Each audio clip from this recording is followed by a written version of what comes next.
start. Ladies and gentlemen, welcome back to the Pullze Check podcast. Today, we have arguably one of the, for me, the most exciting podcast I've done probably in a while. I mean, I haven't even done podcasts in a minute. Let me tell you, the fact that we're here doing one on a game that's not Call of Duty, you got to know that I'm pretty excited. I think everybody here is excited as well. But before, let me introduce everybody. You know what I'm saying? Today we are, guys, I feel like I formed the Avengers of Battlefield today. That's what this feels like. And so we got my boy Britt.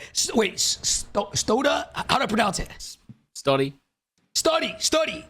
Yeah, Stoddy. That'll do. No, yeah, it's all right. Yeah. Okay. Any way you like. Any way you like. It's all good. Awesome, bro. All right, we got my boy Benny and we got my boy Westy, man. Boys, first of all, thank you guys so much for hopping on today. I think we're all a little bit excited. And so the fact you guys are freshly jet lagged, you guys have been taking time out of your day to come and do this. Just want to say thank you guys so much. It really does mean a lot, bro. So thank you guys for all being here, bro. No, thanks for having us on. No worries, man. Thanks for having us. Awesome, boys. Okay, look. So I know there's probably some people, you know, if you're a Battlefield veteran, you guys know who all these guys are. If you're not, if you're strictly from Call of Duty, right, maybe you might not know who a couple of these guys are. So just before we start, I want to kind of go each, you know, real quickly, go through, you know, you guys' names and then, you know, kind of what you guys have done in the past, et cetera, who you guys are, if that's cool with y'all. All right. Yeah. So first and foremost, Mr. Britt. Yeah, man. Yeah, I mean, I started a long time ago on Battlefield. Like, it's kind of the whole reason my channel even exists. Like, I just started like uploading random clips. Kind of took a hiatus with it when it got a little, you know, and decided to dive over to Warzone. So I've been doing Warzone pretty much daily with most of these guys who are here right now. And yeah, I mean, I accidentally got into World Series. Snuck my way through an LCQ. But yeah, like you know, we're kind of just been sitting in the wing waiting for something else to come along and, you know, give us a bit of something, and then, you know, it might be that time. So it's good. Yeah, it's nice to be back talking about Battlefield again. You know, it's nice to have another FPS in the space worth talking about generally, so it's pretty sweet. Nice. Okay, cool. Mr. Study. I'm gonna keep butchering it, bro. I'm sorry. Trust me. I've had an American audience for years. No one knows how to say my name. It's all fine.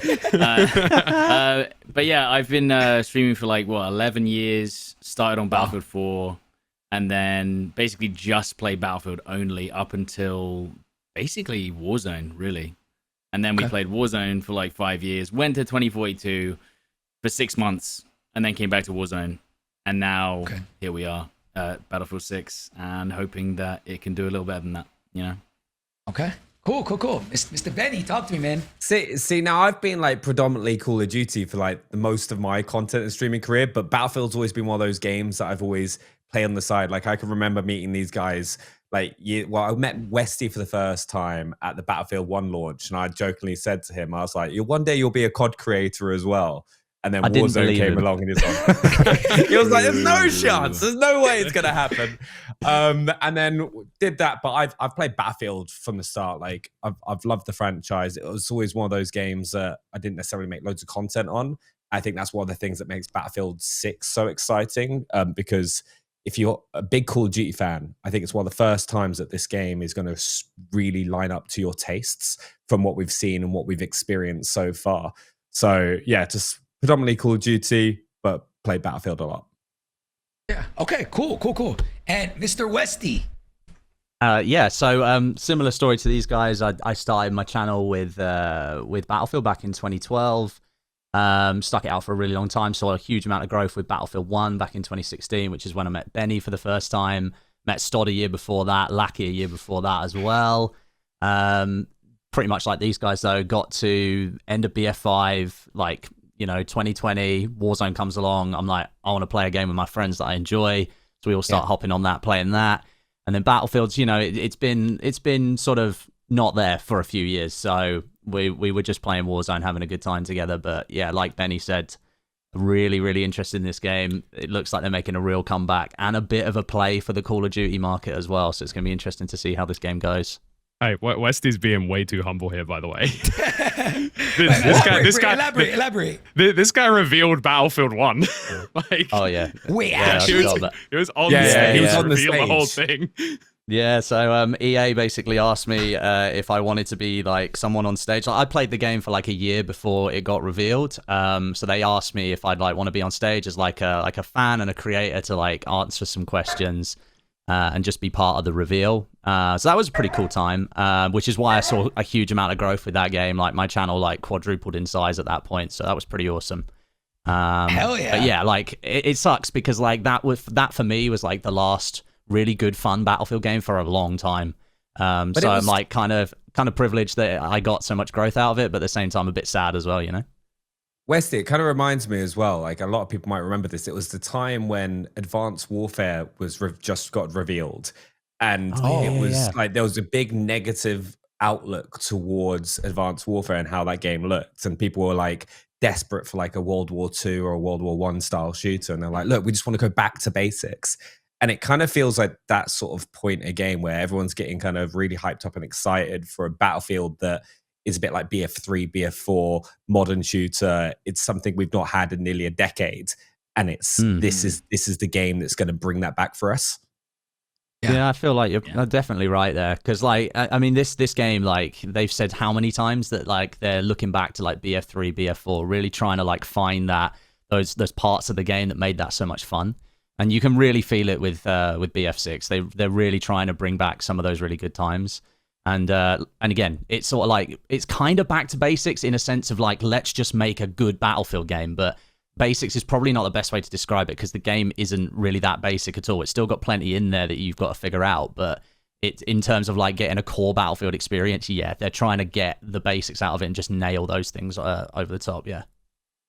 So I guess I have a question for you guys. Like, what has been the biggest, I guess, concern for the people who primarily were maining Battlefield and why you guys feel they didn't succeed, you know, during Battlefield 2042?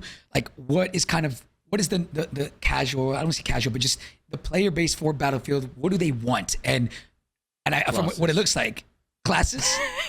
That's what everyone's obsessed with. I mean, okay. Yeah, that's like the number one thing that there's been like top of the list of things of just like, well, they really need to focus on the classes, and they did, because 2042 basically removed classes. It's like the whole game in every other Battlefield is about classes. And then in 2042, they just said, nah, we got heroes now. And everyone was like, what? That's literally the entire like base level like mechanic that you have in the game.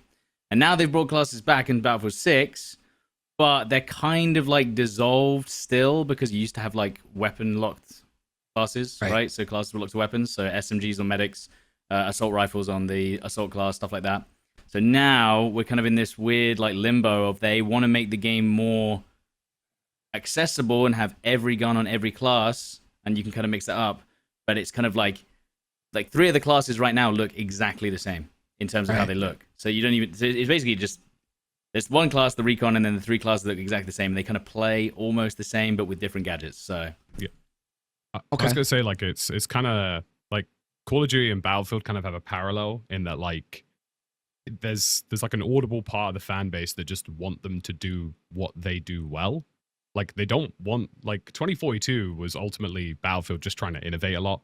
You know, we're going to go from 64 players to 128 players. You know, we're going to make the maps bigger. We're going to, you know, try all of these different things and crazy ideas and innovations. And all people wanted was just a Battlefield game. You know what I mean? Like, and like, it's kind of the same with COD, where like, you know, Modern Warfare 2019 to me was just like, you know, we just want COD again. Like, we don't want COD to be special. We want just COD to do what COD does. And like Battlefield 6 to me is kind of like a direct response to that. Like it's sort of saying, right, we overdid it with 2042. We went way off the deep end. We're going to double it all the way back. And like, obviously some of us have been able to like reveal and talk about the fact that we actually have been able to give them feedback this time around. And like for 2042, like, you know, I can't speak for everybody, but there was kind of none of that. Like it felt like they were just sort of making, I wasn't invited. No. Yeah. Like kind of felt like they were making their own game, like way beyond like conversations or constraints of like talking to anybody. And like with Battlefield 6, it's been like, we want to hear everything. Like, right. We want to listen to everything you got to say. Like, please tell us. I mean, dude, just based off, like, they found out that we were doing this pod, and immediately they're like, hey, like, let us know what you need.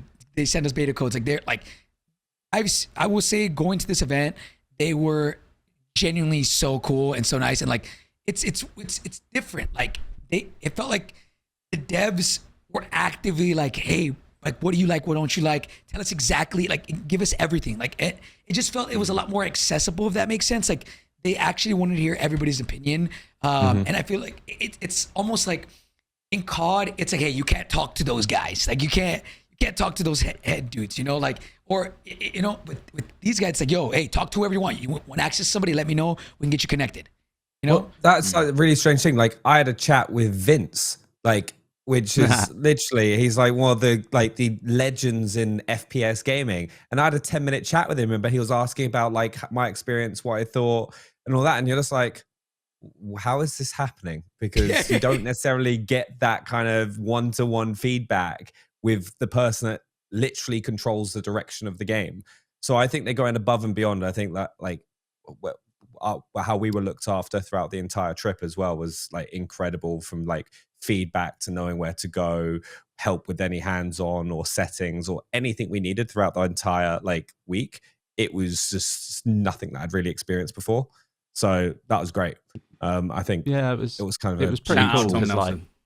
yeah, big Tom up was great. Tom was great. Absolutely Like king. just dude. to add as well, it wasn't like oh, time for feedback now, let's talk for an hour. It was pretty much any moment you had something you wanted to talk about, there was somebody who you could turn to and be like, hey, you got a minute for me to talk about this, or can I send a message somewhere to make sure this gets to somebody to see it? Not necessarily because you want something changed, or it's just for an opinion, right? It was just to be like, hey, this is how I feel. And they would be like, yeah, send it here, or yeah, let me go and grab that person or whatever. Or the person you wanted to talk to just literally happened to be standing behind you, and you could turn around and be like, hey, I just want to talk about this. And they'd be like, yeah, I got 5 minutes, let's talk.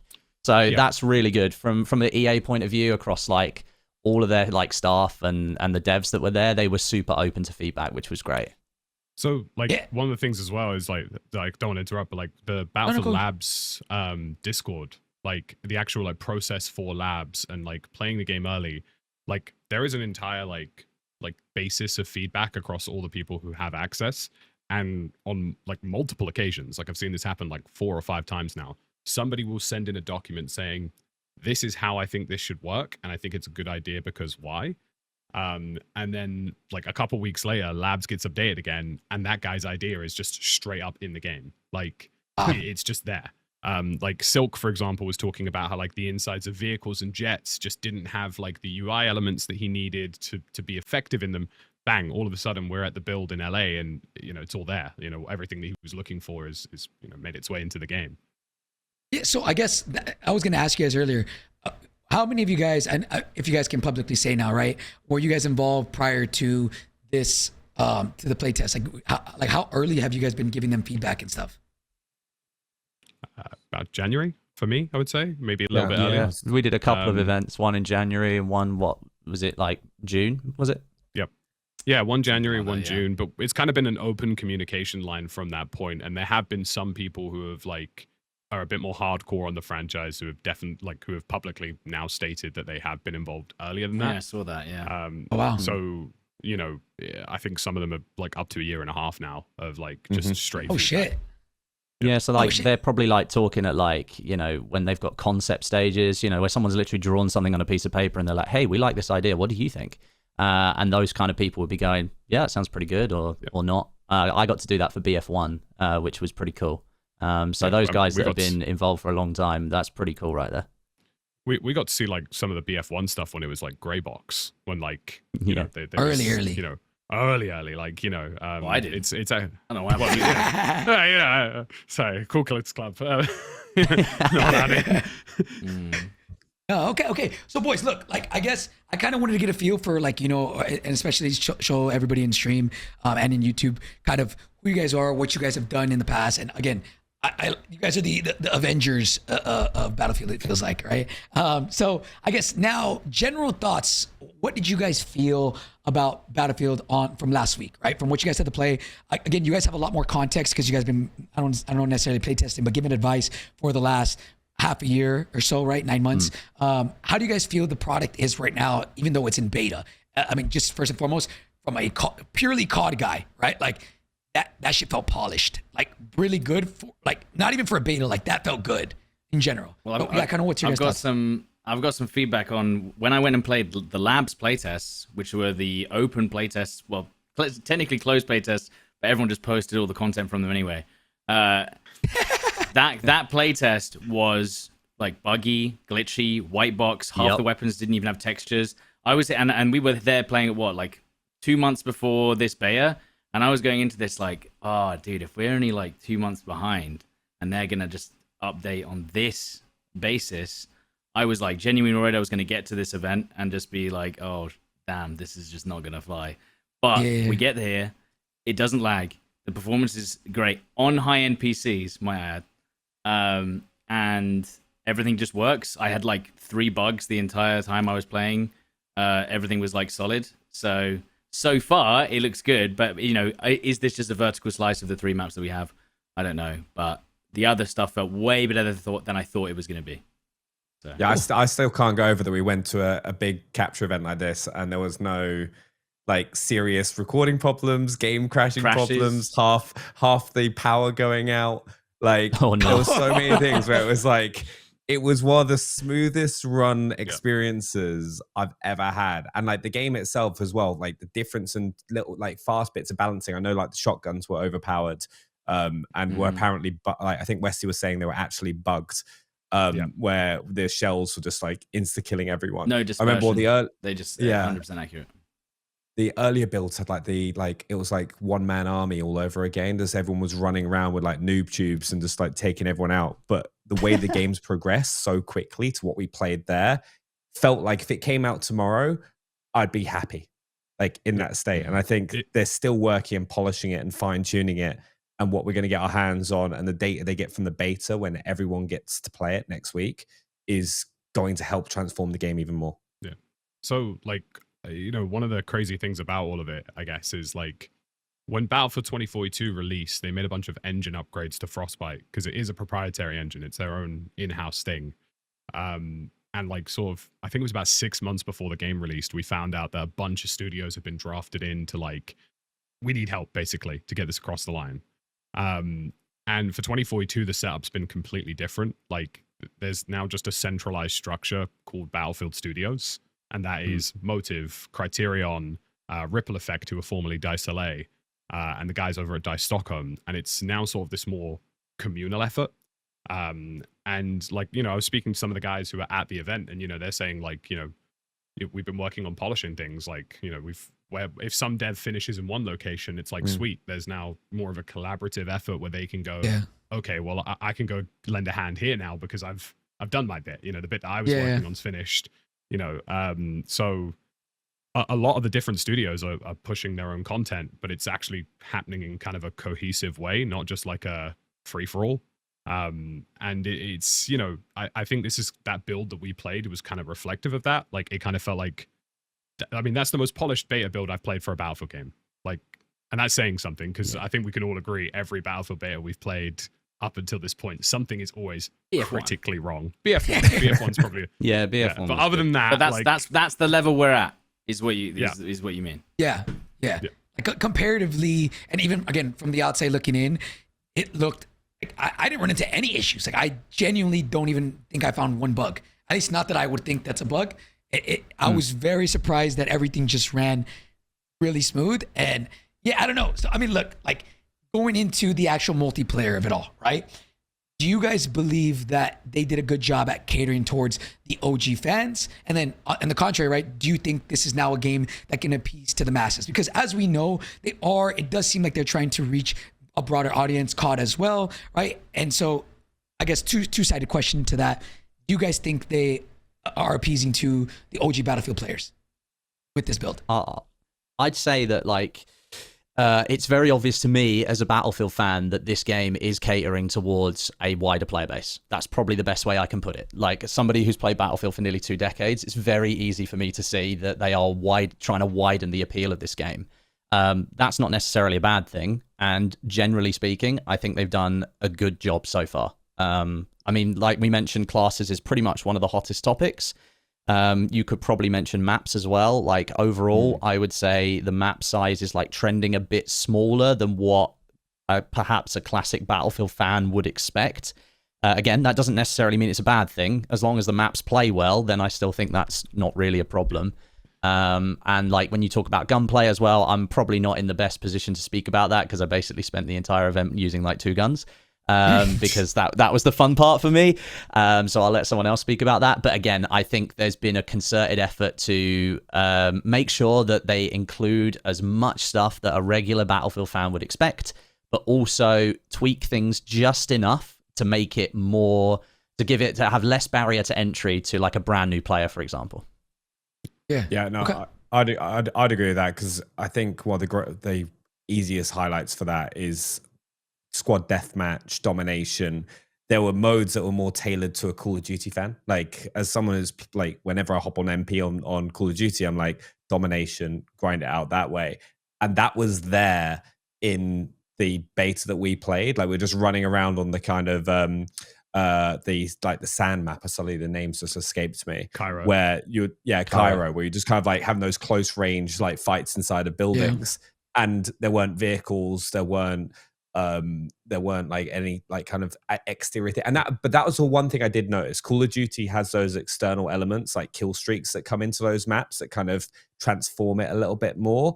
With Battlefield, normally players are the kill streaks.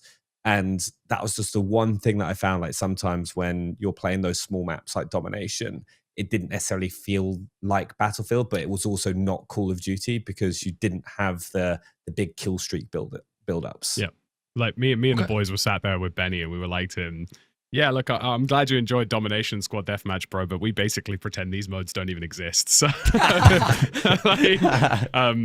like, you know, it's kind of it's been a question I've been toying with in my head because, like, you know, they obviously are trying to appeal to a wider base, you know, and there's no shame in admitting that. Like, at the end of the day, they're trying to make a good FPS, irrespective of, like, you know, what their ultimate goal is. But, like, it's not in Battlefield's history. Do you know what I mean? Like Battlefield Bad Company as a franchise has always trended smaller in terms of size and has been predominantly more infantry focused as a sort of part of the franchise. And like, yeah, Cairo, maybe a bit of a smaller map. Same with Empire State. I nearly said the code word for it, not the actual map name. Like, yeah, both of those are like hypothetically smaller maps, and Empire State doesn't have any vehicles actually. But at the same time, I kind of sat there and I was like, yeah, but they're really good. like Empire State is insanely good. Like I just sat there, I was like, this is like so much fun. Like there's no way you don't enjoy, like even if you are a core Battlefield fan, there's no way you don't have fun with that. I think the final package is really important. Like there needs to be a good mix. There needs to be enough that Battlefield fans can say, look, I can run around in my tanks, jets, and helicopters and have a great time. And then enough that like wider base fans might be like, you know what, maybe I'm just more of an infantry guy, and there's a bit of both. You know what I mean? Right. You know, we haven't even spoken about Portal. Which one don't have it right here?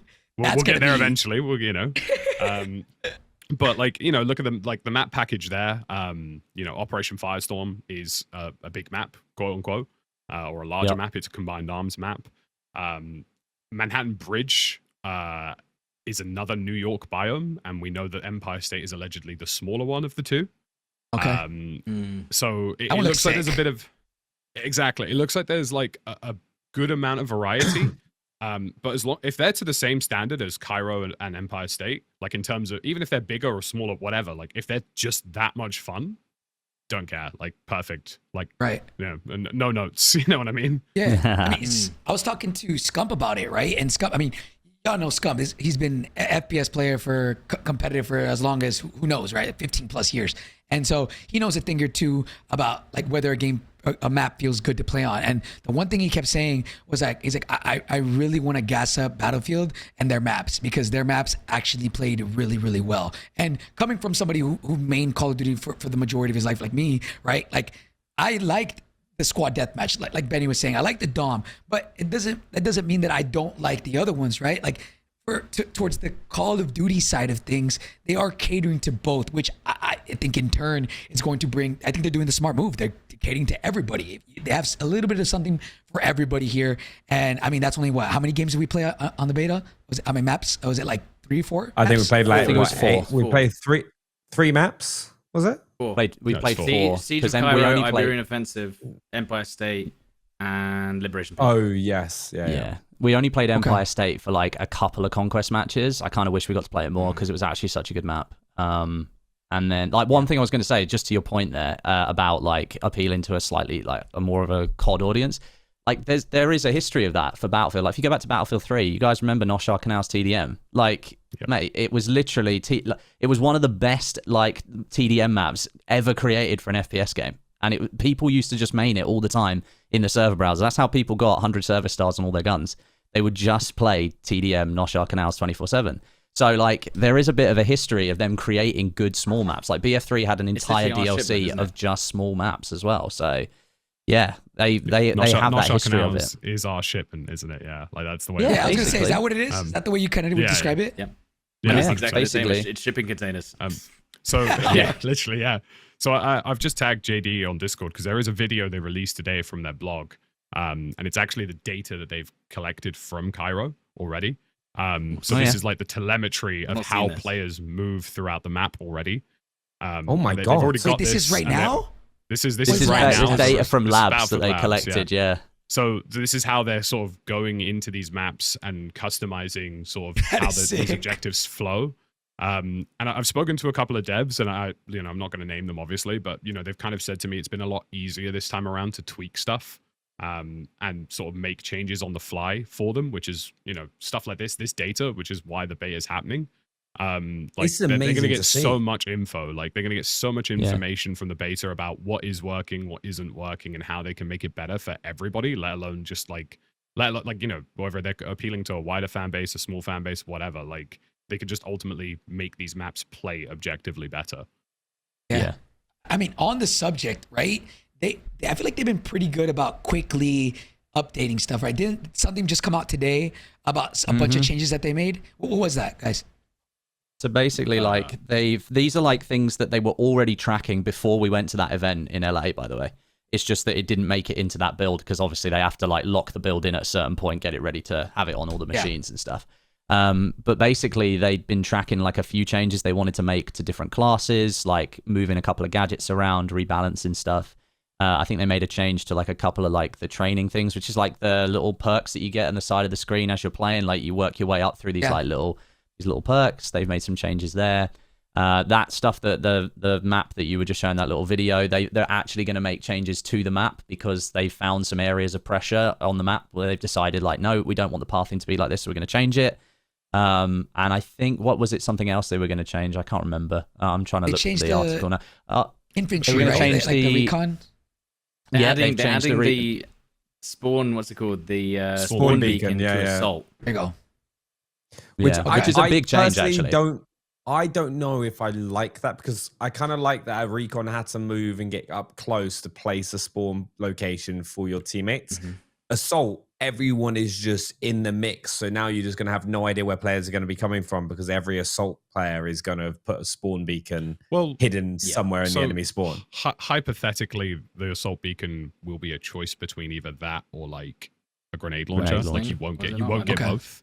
So like, and also they have said there's a finite number of uses, so like that you can't have 25 spawn beacons on the map. There will be a max limit of how many can be deployed at once as well. So it will still artificially limit how like close you're getting people spawn into all of the action, I guess. Like I think across the team, right? Yeah, across the team, yeah. Okay. Like I think the sort of principle of what they're going for is like, conceptually the game's kind of like, when we first played 2042, you could point to about 9 underlying things that just don't work, like, and it weren't small things. It was like the maps are bad, the flow's bad, the gunplay feels terrible. Like there was no fix to these things. Like it kind of feels like we're already, in terms of the beta, they're just throwing out rogue ideas and going, right, well, if it works, it works. If you don't like it, we'll change it back. Like, and why not test it now? You know what I mean? Like, what, don't make this radical change to how these two classes work. Because, like, I agree with Stott. Like, I think it nullifies recon quite a lot. I can see the benefits it does have with assault, but like, try it now. If it backfires, you can change it. Rather than making colossal changes on October 10th. It's just a good opportunity for them to throw some ideas out there, and labs will continue after this as well, so they can keep messing around with these things. Yeah. And they said they're going to lock weapons to classes in one of the modes, which is something we weren't expecting. Yes, we weren't expecting. Okay. It's going to be both, right? They said they're hybrid. Yeah, Yeah, they so, try like, it. Go on, Wes. closed and open. Okay, Yeah, cool. so I think they're going to have like matchmaking on Conquest with like closed weapons and open weapons. So it'll be like literally. I don't think it's on any other game mode. I think they're only doing Conquest because I think it's like the most popular mode anyway. So it makes sense. Okay. All right. So look, I had a question for you guys because it's the biggest thing I keep seeing in my chat, and I don't know if you guys see it in yours. And I made a video about this today, and it was more of them saying like people would keep asking, oh, like how does it compare to COD? And the biggest thing, the best way I described it, and it's like, oh, is this the COD killer? Is this? I was like, look, like you can't, at least in my opinion, you can't compare the two. Like I like cheeseburgers, I like pizza. Like it just depends on what I'm in the mood for at that time. Like I love both, right? Like so. For you guys, right? How do you guys feel like it compares to COD? In a nutshell, what I said was like I get dopamine from COD, from fast-paced, in-your-face, kind of like TikTok brain rot movement, just getting a bunch of kills. I'm not gonna lie, there's insane aim assist, no recoil. And that's like kind of the dopamine on COD. For me, Battlefield, I love that, every gun has recoil. It is slower, it's more methodical, but every gunfight, like for me, the gunplay is what gave me dope. Like every kill, it doesn't matter if I dropped 5 kills or 50 kills. Like I had dopamine doing that. It like getting kills and getting into gunfights. Every gun had recoil, I had to control it, and it didn't feel like the game was aiming for me. Right. So that's kind of what I said, but I'm curious to hear your guys' thoughts. Who wants to go first? Go on, Stop. I can see a brain I mean, thinking. I actually watched Lackey's gameplay earlier today on the aim assist stuff, right? Compared to something I'd see in Call of Duty. And I noticed that there was the same pattern of if someone's running across your crosshair when you're already aiming at it, and someone jumps, you still get a little bit of that drag, but it doesn't lock onto the center of the chest like it does. Like I feel like it does. I mean, again, you guys can comment on this because again, I don't really understand massively how aim assist works. But if I watch a kill cam, usually what happens is I run around the corner, and then it slowly gravitates towards the center of my body and does maximum damage. As opposed to this game, where if your legs are the thing that passes their camera, it kind of locks onto their whole character, and maybe they'll keep shooting their legs, and they have to readjust. Yeah. So like I'm kind of been sort of dual input for Battlefield for a while. So I've played both. I've always played both. And like the gunplay loop and what you're talking about is like 100% the best thing that Battlefield does. And it's something that was missing for me personally, and even in Battlefield 1, even though it's considered to be a good Battlefield game, like it wasn't there. And it's like it's kind of like the same cycle you get from Warzone, where like you find a little pocket of space, you make your moves, you get your kills, you hit a reload, you get out of cover, you hit some more kills. Like I posted a small clip on Twitter earlier today, and it's just that kind of cycle of finding pockets of gameplay to like work around. Like that's what Battlefield can do really, really well. And it used to do it back in Battlefield 3 and Battlefield 4. And you'd have those insane clips and those like flanks and streaks and stuff. And it's just been gone from the franchise for years now. But Battlefield 6 is the first time I've seen it back. In terms of like the inputs, the controller input isn't perfect right now. Like the menus are terrible. You know, I have already had a discussion with a couple of the guys who are working on the game about like setting up some kind of meeting to talk about just streamlining it. And because the problem with Battlefield is not that the settings are bad, it's just that there's too many of them and they're in the wrong places. Like they really like crazy things, dude. When you go into a menu and like you select something, then you have to choose another part of the menu to click modify, and then you back out and it doesn't take you back to where you were.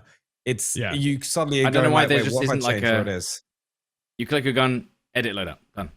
Yeah. Like I the don't know why menus it does right that. now. It's like a weird. It's like you have to click like 3 times, like gun, modify, edit customizations. It's like just you know like, what I want to do. Like right now, there's advanced controller settings, regular controller settings. There's acceleration settings. There's then layout settings. Then there's inventory like settings, dead zone settings, infantry settings. So like, it's even a setting for your setting. The whole thing is like completely scuffed, and like they are going to work on it. I've been told that it is changing, but like the actual balance between like keyboard and mouse and controller is the best of any first person shooter, like 100%. Like if you're somebody who can aim on controller and you've played Siege without aim assist, or you've played PUBG, or you've played like games traditionally with weaker aim assist and you're good on controller, like there's a skill gap there, and there will be a skill gap there.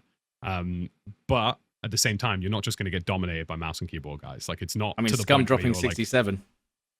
I was literally about to say that. Scump on top of the building, on top of us, just gunning the whole lobby down. Just shameless plug. No, yeah, I mean, look, it does seem. I don't want to say.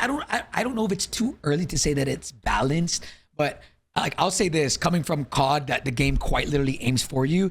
That is not at all how it played out. Like. I mean, I was playing. I've been to a few COD Next now where I get absolutely fucking dunked on by controller players all the time, and it pisses me off. But I choose to play mouse and keyboard, so I can't be annoyed.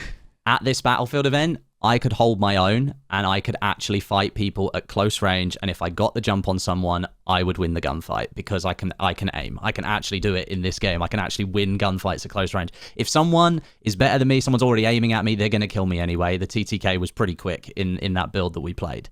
But like, I feel like most of the gunfights I was in were completely and utterly fair if I won them or if I lost them. So that's probably the best praise I can give the game. Unless they had the shotgun, and then you were screwed. Yeah, well, I mean, we were all abusing it, so, you know. No, I was like, raging so hard. The crazy thing for me is like, you know, like we've sort of been talking about, there's a lot of places, like obviously COD and Battlefield are two separate games. Like they're not trying to do similar things, but like there's a lot of places where Battlefield just does things better. Like the netcode, like minimum you're going to get in Battlefield 6, 60 hertz. There's no way it'll be lower than that. Like it was 100 for 128 players, it was 45 hertz. So they've always had better server infrastructure. We've had 60 hertz servers in Battlefield since BF4, like 2013. It's been over a decade, right? Yeah. The audio, like I don't know if you guys like were using your own headsets my or God. anything, but holy crap, dude! Like the audio was nuts. amazing. Like I can actually hear footsteps. It's crazy. So yeah, there's just a couple of spots, you know. It was also just like when a jet would fly over your head, just like the kind of how it made you feel in the game was insane. Like you'd just be like, or an explosion going off next to you, or even if you like pop the stim as well from the assault class, it would just amplify everyone's footsteps. And like if you were just like holding that building in New York, right, you would just be able to hear someone flying around a corner, pre-fire them. There were little things like that where it was so crystal clear.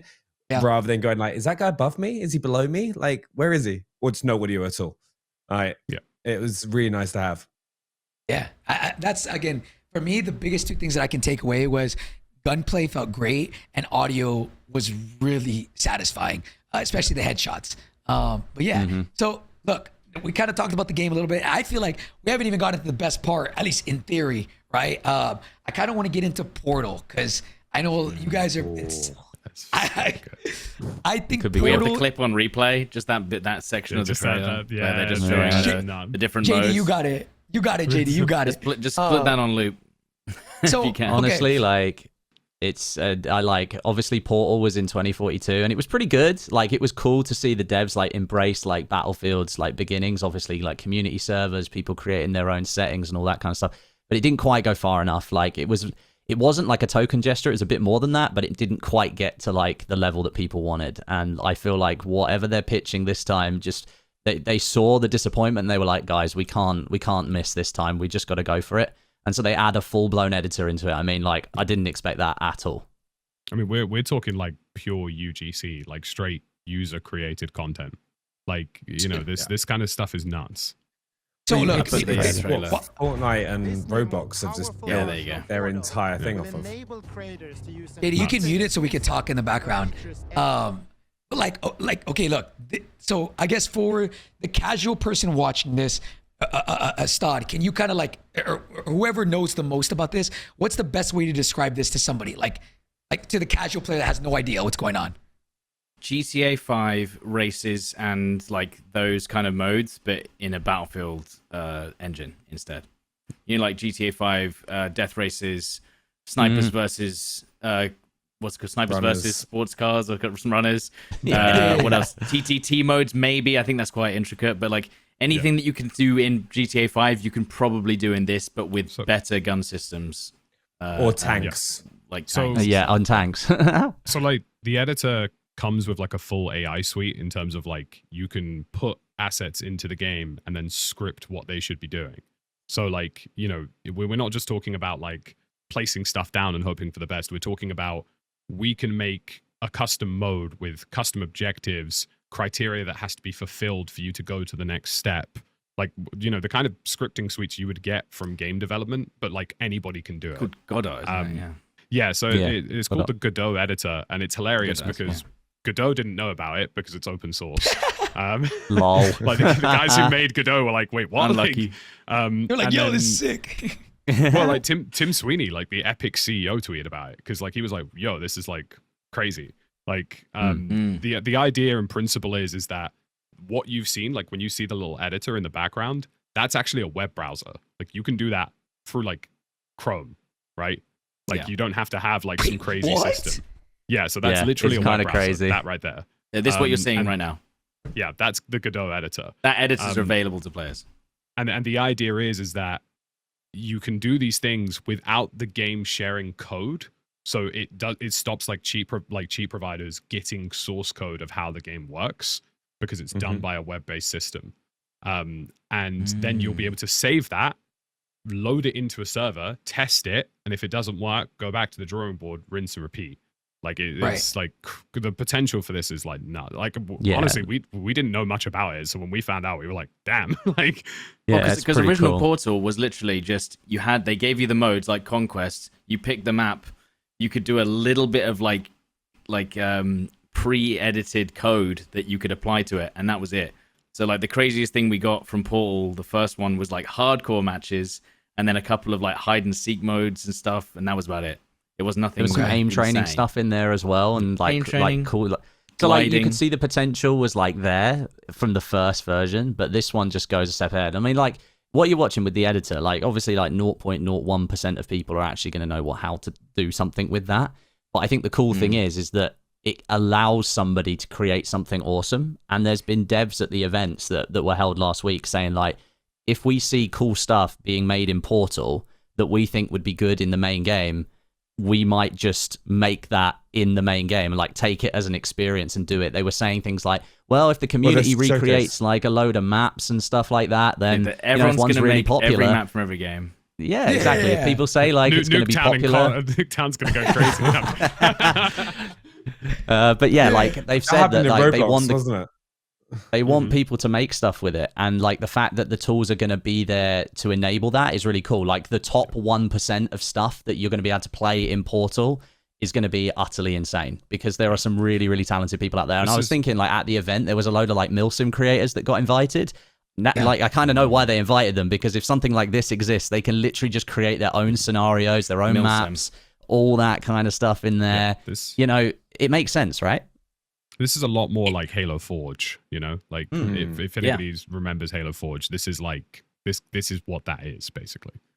But it's also going Wetsy said as well, they said that they were going to pretty much put it on the homepage. So it's like you will get, if someone creates something amazing or like something that goes viral, you'll be able to stumble across it rather than seeing it on social media. They're going to showcase it and show it, which is going to encourage even more people to do it. You'll probably get that loop as well of like content creators paying guys to make modes that they then create content for and then rinse. Like that same loop that exists for Fortnite is going to exist potentially for this. I wonder if you'll be able to monetize it though. I doubt. I was about to ask that. That's the big question. Well, it depends if they bring creator codes, isn't it? Because like they've just brought Apex Legends creators who've got creator codes now, so it maybe not attached maps. It'd be really cool.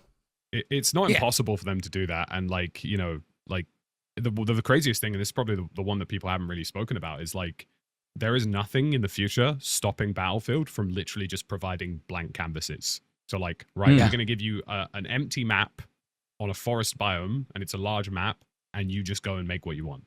Like imagine if they did like a map editing contest. They were like, right, we've created all these assets. These are the assets community you get to use, right? Yeah, basically like a community map, like competition where like if your map wins, your map ends up in the game. Yeah, as like an official map. They did that in Battlefield 4. Like we had the community. Yeah, map. they did, didn't they? Like, did they? We had a map that was basically like it was like a. It was all community driven, wasn't it? Yeah. Yeah, like it was like. How did they? I don't know how they built that. It was the Battlefield forum, and I think at the time Reddit, and like. You basically just voted, where do you want the setting? Do you want it to be like jungle or desert or like snow? and then like people just Like high-level progressively stuff, voted. but- Yeah. But it was Yeah, really I cool. mean- Like that would be amazing. I mean, bro, like again, the possibilities. I mean, we've seen it in Fortnite where you have big brands coming in. Like I'm just gonna use, for example, like Nike, Adidas. These guys say, hey, you know what? We want to get into the gaming space. Let's hire somebody to create a map, and it's like a personalized, tailored Nike, type system where they can monetize it. Then, right? I never marketing- even thought of that, dude. From a Yeah. Because marketing that's how they can perspective, get away with it. That's Yeah. how they can. You would Because do a obviously we've you just had a dev recently, so we'll talk about like how there's no Nicki Minaj, right? That was the joke. but let's say they do it in Portal and just say, oh, it's one of these modes that's not related to the game in any way, but we can do all of our branded stuff over on Portal, and no one can be mad because it's completely not the open. main I'm game, just, technically. I'm thinking it. It's I'm thinking it's it an now. option. Yeah, Stop, do like he's a- cooking. He's cooking. It's You not could do like like, a yeah. shareholder. Just don't put it in the main home, in the main game. All right. So I saw this in it might have been one of y'all's videos. I don't know who it was, but there was, I know it was on Twitter, but there was one of the devs had a podcast, and I don't know her name, but she had said this for pretty much what's possible when it comes to Portal. So word for word, it said internally they had play tested game modes with custom scripting and AI improvements. So you're able to make your own custom UI and improve how the NPCs behave and perform. There's a whole host of tweakables and mutators like the ability to do closed weapons, hardcore modes. But this is the crazier part that I thought was cool. What we're seeing is somebody in the studio create a top-down 2D shooter. So they changed the way the whole game plays out, or even a horde mode where you purchase guns from an MCOM. So like, think of zombies. Think of like, they've already done that behind the scenes. They've already made a zombies mode. That just, to me, again, I don't know how it's going to be in actual practice, but on paper, this sounds insane. Like this alone, Yeah. Portal could be the next big thing. You know? I Yeah. didn't even Can think you about this remember- until. Sorry, go ahead. Oh no, I was gonna say, can you remember with like zombies? There used to be this custom zombie maps on PC all the time. In, like, Yes, Black I Ops remember 3, that. was it? And it was one of the biggest drivers for viewership on YouTube. And then it just sort of just went away. And it was like I remember watching Mr. Dalek JD just play loads of random like zombie maps every week. And then just, it was never something capitalized on. Now you could have that and just the opportunities are endless. The only This is thing is, I don't something- know if you're allowed custom models. That's the only thing. No, you probably won't be allowed custom. So it's got to be models, but everything that's in engine. Something okay, that I okay. thought about quite recently, and this is kind of insane when you think about it. Like, let's say, I mean, I've seen a lot of the most recent phase montages, like one of the ones that went like crazy on Black Ops 6. Like, there is Scope? absolutely nothing. Yeah, scopes. Yeah, there's nothing stopping people using that editor potentially just as a film mode. Like, oh, Yeah. this AI runs forward and then gets shot in the head. Great, I've just got a perfect scene of that. The exact think about scene that. I wanted that I've recorded now because I've scripted it and played it. Like, Yeah, you there want a is different reality. angle of that kill. Yeah. You can do There's a reality. custom cameras, I think. Exactly, you can change the camera placement, so there's nothing stopping you using Portal as effectively in-house. Short form loadout videos are going to be insane. Oh my god, when they did the camera. It's like this M4A1 is unbelievable. Like a whole shooting montage. With the showcasing camera it. attached to the gun. Yeah. Yeah, on the Yeah. side of the gun, like. Brrr. Yeah. Yeah, Well, that'd like be cool. the spawn camera, like when you spawn on a squad mate, they've like literally shown us that they put the camera on the like player model's shoulder, Yeah. so it looks like he's actually like in like a it's an actual military In camera combat, kind of yeah. thing. Yeah. So stuff like that's going to be entirely possible. Like, if people wanted to do that, they could. Like, I mean, I kind of think like, there's sort of like cam shooter somebody made where it was like a body cam setup. Yes. Body cam. I think it's called body cam. So yeah, stuff like that. Like, that's not impossible if that tool suite's available, and it sounds like it is. So look, boys, I have, which is going to kind of segue into the next section. We know that it's all but confirmed there's a BR coming, right? And I'm going to kind of skip ahead here. So we'll go back to the BR because I want to talk in depth about BR and stuff. But it's obvious, we don't know for a fact, but if they are able to do a portal for BR, I'm telling you right now, I don't know if anybody's here is watching. If anybody's here watching, if you are, anybody, at Battlefield watching, if you are able to do Portal for Battle Royale and you can tweak zone timing. You can tweak, how things work, like guns, what guns you can use, how much deaths you can get. Like you can add custom rule sets. Customs. You Yeah. could make your Yeah. own map. That would be pretty I mean, cool. It's been like the biggest teething pain of like Warzone. Is like we've all been sat here like, where are the LTMs? Why can't we change this for private matches for comp? Why can't we do this? Like if they have that suite in Battlefield, like what people could do with it, crazy. You could create It'd be like a kind little of mini insane. like 1v1 tournament as well, like loads of little kind of Yeah. arenas where if you win, you then get thrown into the next arena to fight the next person. Like Yeah, it'd be Gulag cool. Royale. it'd be so fun. Gulag Royale. Yeah. Gulag Like- Royale. Mini arena to mini arena. I mean, to mini there arena. will be Yeah. limitations because obviously, like the map is so much larger that it's going to require more like headroom in terms of processing power. And obviously, the higher player count will do the same thing. But like, even if they could just give us some of that tool set, you know what I mean? But could Like, could you imagine if you could take the battle royale rule set and then put it into the conquest maps and just like have like almost mini Ooh. resurgence versions across Yes, every yeah. map on like that's just suddenly you're playing Empire State Battle Royale and it's closing. You have so many different Uh-oh. experiences. It's not just Rebirth Island anymore. It's every single map that Battlefield ever create on top of whatever they've got planned for their BR experience. It could be one of the greatest FPS Battle Royale experiences that we ever have. Like I am so excited for how it potentially works out. Yeah. Like I don't know if you guys know, right? Like what we do on our end, like we throw a lot of tournaments, like a lot. And sometimes tournament organizers come to us and they're like, "Hey, I want you to just come up with a cool idea." And like, yeah, we've come up with like some pretty dope shit, but we're limited by what's allowed in the game. For example, like if we do something like some random like snipers only. It's like, hey, you get penalized if you accidentally get a kill with a shotgun. Like you can't pick it up, you get -5 points if you do. And it's like we don't got like why do we want to penalize them? If we had a way to actually make custom modes and just take off everything where you only spawn in snipers, like that would be sick. Like there's so many different levels here, like the crazy thing for me is like, what a lot of COD and Warzone creators have managed to do with a very limited suite. Like even you guys at Pullze Check, like the sort of content you've managed to make with just not a huge amount of tool set, like creator tournaments, wacky ideas, like the collaborations that can come from that when it's just as simple as, yep, there's none of these guns in the game. Like, cool, you're running around with grenades and knives. Like, if that's an option, even if it necessarily isn't at launch, just something that comes down the line eventually, like, it would be huge for the BR. Like, it's be not insane. impossible either because there's no separation really in terms of code base between the BR multiplayer, single player. It's kind of all shared. So it's, it Right. might take some work, but it's not impossible. Yeah, I mean, so look, let's kind of wrap back to the BR here, right? I do think Portal, for whether it be BR or for multiplayer, is going to slap if it's right. If in practice it's as good as we think it is, right? Now going to the BR, it's not confirmed, but obviously that little tease it felt like that was all but confirmed, right? Like, Yeah. but Firestorm. It was like as soon as they had everything going there, including like the little golf buggy going into the pool, and then it pans round and it's Firestorm, like the fire circle coming in. You know what Like, that means. You know what that means. They didn't do everything that but on name. Yeah. I mean, unfortunately, Imagine there's if been they a lot of went leaks last as well, psych. Yeah. Yeah. So look, But- like, how do you guys think it's gonna play out? That's kind of the question I've been getting asked a lot. I'm like, yo, I don't know. Like, I have no idea. Like, do you guys think it's going to be like PUBG, where you got to get all different attachments? You got to, or is it gonna be more like Warzone, where you build the loadout and go from there? And if so, or whatever you guys suspect, what do you guys want it to be? Like, surely just a Warzone upgrade.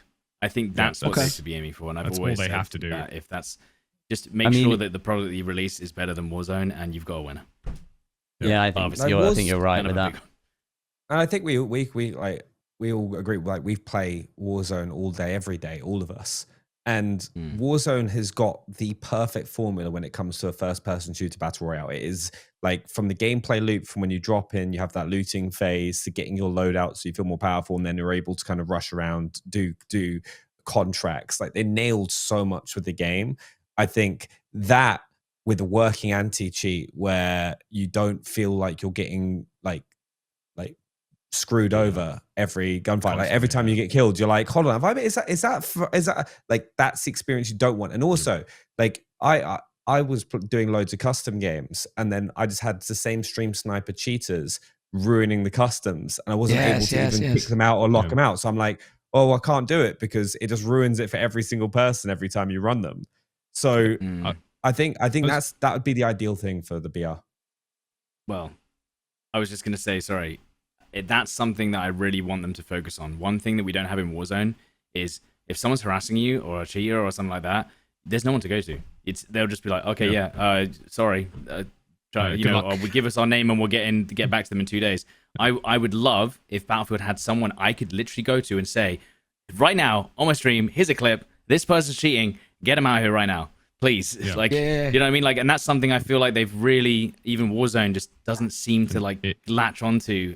And it does exist. It exists in Siege. Siege has it. Apex has it. Fortnite has it. Like, they have people they can talk to who just, here's a clip, bang, they're gone. Like, it's not impossible. Mean, bro, we don't even, in Warzone, right? Again, we throw a lot of customs, right? There is, it's crazy. We don't have a kick button. There is, if a cheater comes in, I'm talking, like, we've thrown thousands of tournaments, right? And if we're in a $50,000, $100,000 Activision tournament, and there's a cheater that comes in, and there's, let's say, 149 players in, right? We only have one person, but a cheater joins. We have to close the whole lobby and invite everybody all over again. Yeah. Like, and it's like little things like that. That's like, okay, like not even the stream snipers. I guess it is, but it just, it's one of the things where, but it's even like.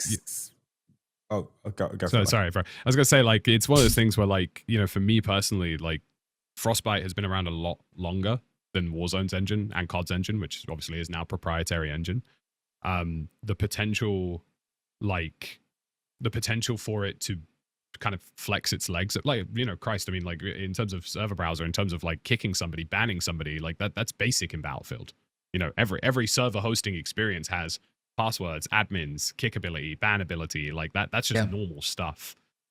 So, like, it kind of bleeds into what I was thinking. Like, for the BR, there are two kind of key things, right? Like, A, it has to just do the fundamentals better, because that's the problem with Warzone. Content isn't an issue in Warzone. No one content. They pump out content left, right, and center, but anti-cheat doesn't work. Never has, right? Servers are 20 hertz, still terrible. Like, Battlefield had 128 player modes with 45 hertz servers. That's double the performance. Right. And that was like 5 years ago. Right. And then the audio has been terrible. Like, for me, there's always been this sort of, when is COD going to get an Operation Health to fix these things? Like, and it's never happened. So if Battlefield does those basics better, we're already on the right start. But, like, the flip side of that is, don't just try to be Warzone. Like, Battlefield's best thing is when it's just this fun, stupid sandbox. And in my view, that was the best part of Verdansk. Verdansk was its best when people were doing stupid shit like diving off of buildings and throwing RPGs at each other. Not when, like, guys were getting 40, 50 kill streaks and, crazy bombs. It's like, the best part of Verdansk was, I threw a C4 into a chopper, waited till he got in it, blew it up. Like, that's the fun part of Verdansk. And, like, if they can bleed more into that, perfect. I think that's going to be the biggest thing, because, like, if you're going to create a BR, like, you're going for, in this day and age, you're going for mass appeal. And so you need to create those moments that, like, I'm not a good player. I get like 1 or 2 kills a game, but can I whip out an RPG and blow up a car or something like that? Can I do something cool that makes me remember that round? I won't get the win, but it doesn't matter, because I get that moment. Or like Lucky just said, I've snuck up and stuck some explosives on a chopper. I wait for them to all jump in and I get 4-man feed because they were all idiots and didn't check the chopper before they go in. That's the kind of stuff that Battlefield does in the multiplayer. So if they can get that stuff in their BR as well, that would be, like, top tier. I think those, they call it only in Battlefield moments, but, like, it kind of just happens all the time in Battlefield. And if they can get some of that into the BR, some of those unscripted, like completely off the cuff stuff that Lucky's quite right. At the beginning of Verdansk, it was all about that. It was all about those plays that nobody knew about because no one knew how to do this stuff. If we can get some of that stuff in a Battlefield BR, that would be insane. Well, I even remember like when Verdansk came back, when we were flying around, four of us were flying around in a chopper, and Stod was just like laying out RPGs, and like you got those fun moments. Like where it sort of came back for a brief period with Verdansk coming back, and then ranked and everything came out, and then it got sweaty again. But I think Battlefield's just got so much room for that, from like the destruction elements to like having jets, choppers, tanks. Like there's so much that they can do with it that give it a complete different take, because you don't want it to be exactly like Warzone. Right. We're talking about that's what I was like, gonna. Go on. What? Sorry. Just so you guys know, there's like a slight delay in VMix. So for those of y'all watching, we're trying not to talk over each other, but there's like a slight delay. I was just gonna say, speaking on that, Benny, was like, how do we think that we saw tanks in the little snippet that we saw? Do you guys think, obviously they're gonna be in BR then, right? Is there gonna be jets? And if so, how are they going to find a balance between jets and tanks? And will it be something as simple as, like, let's say in Warzone, you just land on one, right? Or is it going to be like, hey, you have to complete missions, you have to complete things to get it? How do they find balance in that? Because BR, it's a little bit higher stakes, right? Like you go a whole game just to get run over, launched by a tank. You never know. We kind of have a bit of a blueprint for that already. So like, you know, they did do Firestorm back in the day. It was made by Criterion. Criterion gave it to DICE and loved to DICE, but respectfully at the time they went, that's not ours. See you later. Never touching that again. And that's basically what happened to that mode. But like, you kind of conceptually can see what they tried to do on that. Like there were transport vehicles, and then there were tanks, but they had like limited fuel, limited ammo. You know, they were easily dispatched if you worked together. You had to like unlock them. You literally had to like go to like a bunker, and you had to open them up. And when you opened the bunker, it would set off a massive siren to let everyone know that you were opening the bunker. Everyone knew what that meant. That's cool. So like it was all of those like warnings of something big is here. You're going to need something like powerful to deal with it. Or if you don't, run away, because you're not going to be able to defeat the tank. Yeah, exactly. A little bit like that. And I've got to be honest, I played quite a bit of that Firestorm BR when it first came out. And I have to be honest, the tanks still, like, to this day, they annoy me because they are such a power spike, like a huge power spike, especially late on in matches. Like, because if a player hasn't, by that point, looted enough explosives to deal with a heavy tank, you are going to die and you're going to lose. So you might have spent all game playing the perfect infantry battle Royale, and then someone comes along and it goes, ta-da, I've got a heavy tank, you're dead. So there are a couple of things that they can do with that though. Like one of the like obviously there are downsides, but there are a lot of bonuses as well. Like, so, you know, we are talking about vehicles in the sense of like, you throw a chopper into a building in Warzone, it blows up. You throw a chopper into a building in Battlefield, it goes through the building. You know what I mean? Like, you know, that house is coming down. You know what I mean? Like, you drive a tank through a building, the house is coming down, right?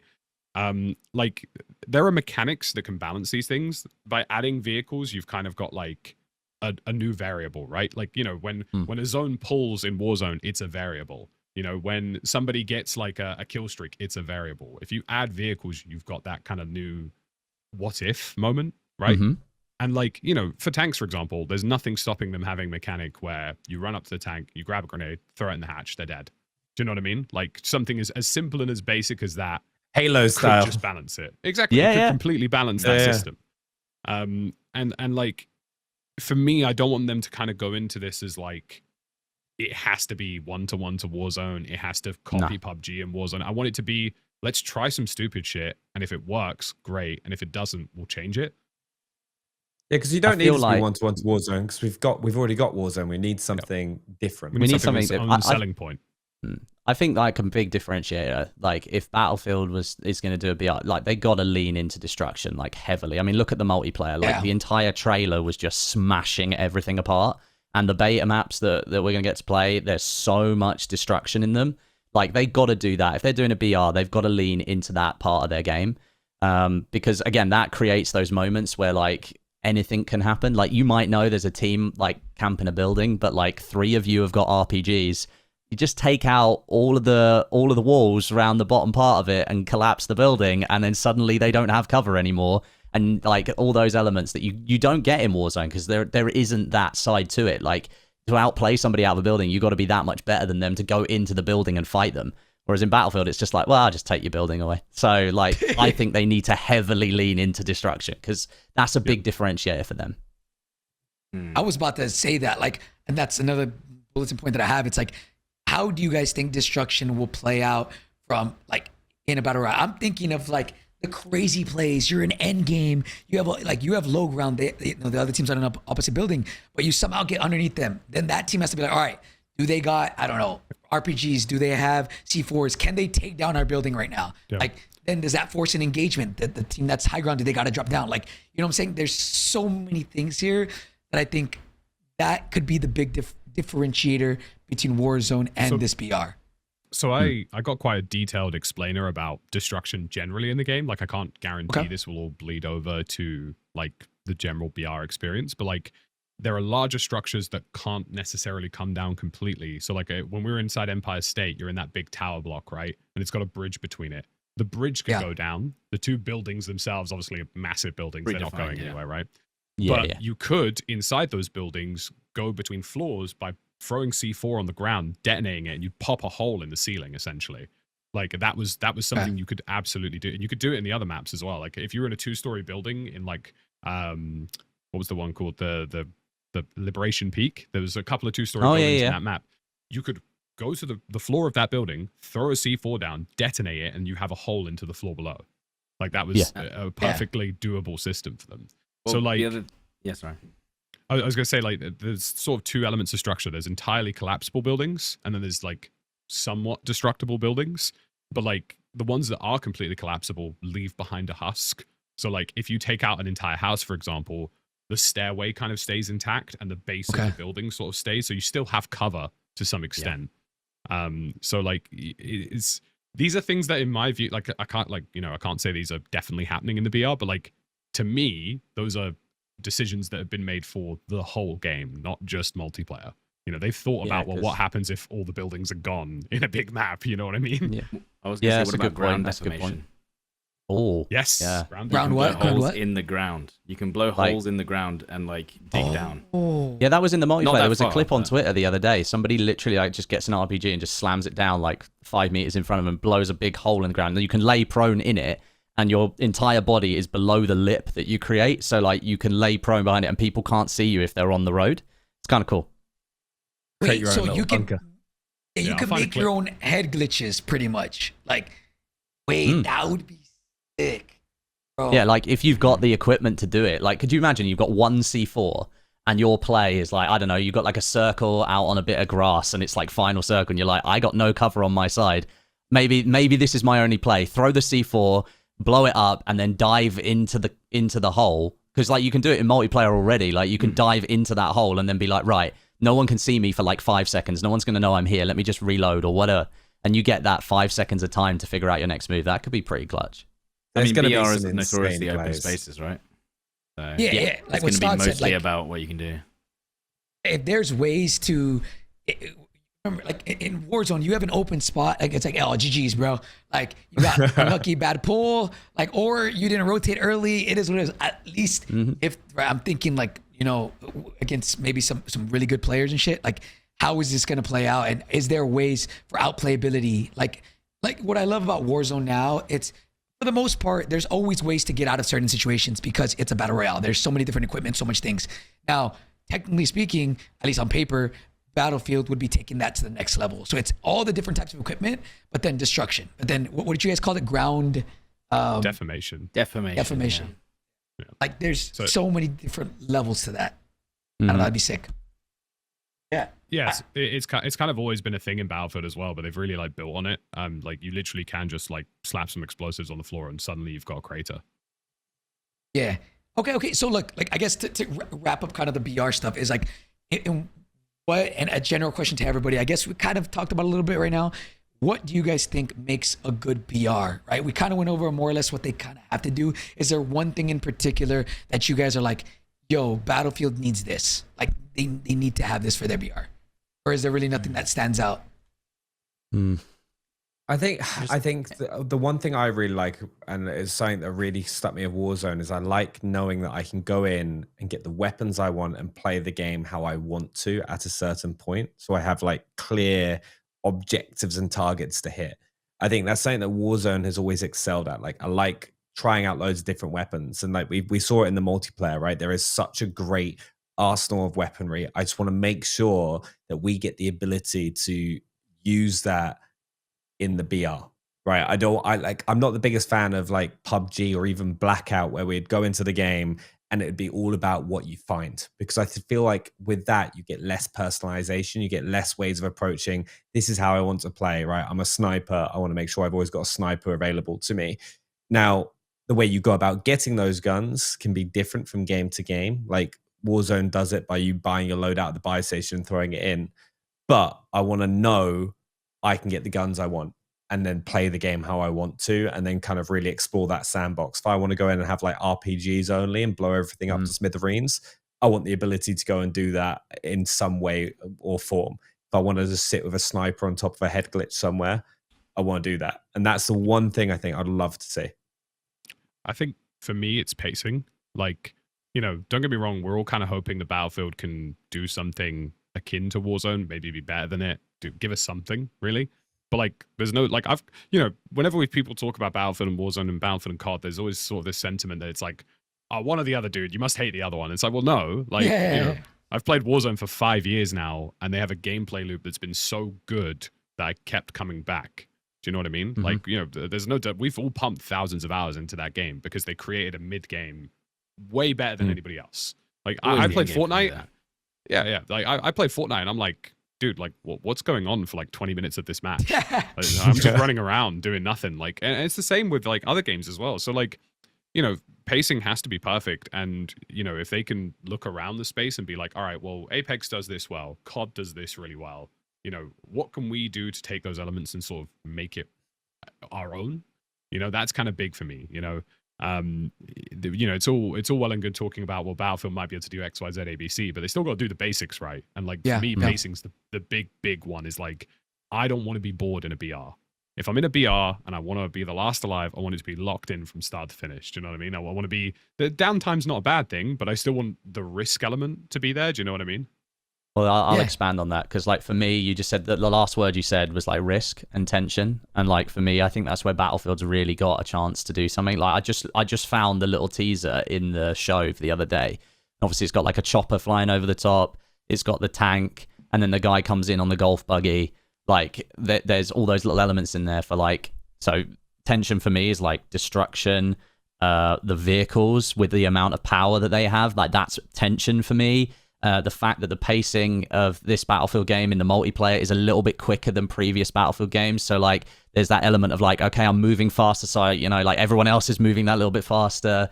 They've all got the ability for like explosives. So like, I could be hit with like an RPG or a grenade launcher from like 300 meters away. Someone's seen me.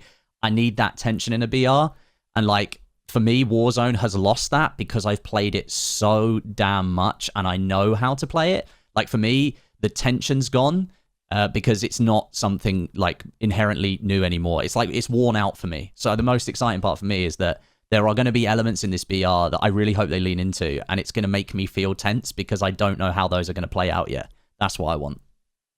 I think the end games for me, that's like, I just hope the end games give you that. Like, I think that's what Apex does very, very well.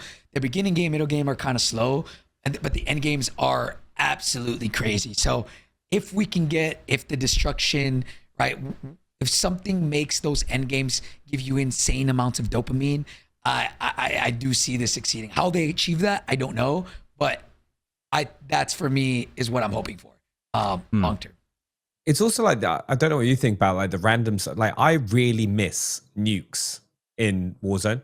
Like it was one of the best things when you saw someone doing a nuke, and it's like those 2 minutes, like getting the bomb planted and defending it, was like the biggest rush after kind of grinding out those 5 wins.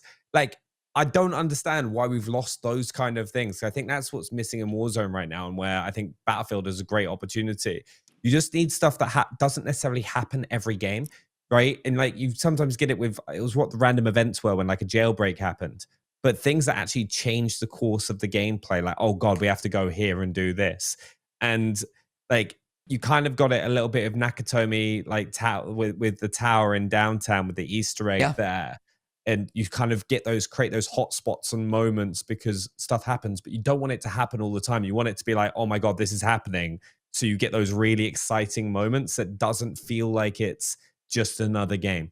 Like nukes was something that you could look towards and aim and be like, oh my God, we've got a nuke contract, whether that's getting the 30 wins throughout the season, or like you saw that nuke happen and you were like flooding after that nuke carrier and just trying to stop it or like get it for yourself. I don't know where that's gone. I don't know why they took it out, right? Like, I don't know. Did you guys start in Westy Brit? Did you guys do nukes when those were out? Yep. Back in MW3, yeah. We had like, how many? I think we've done like more than 50. We did one per.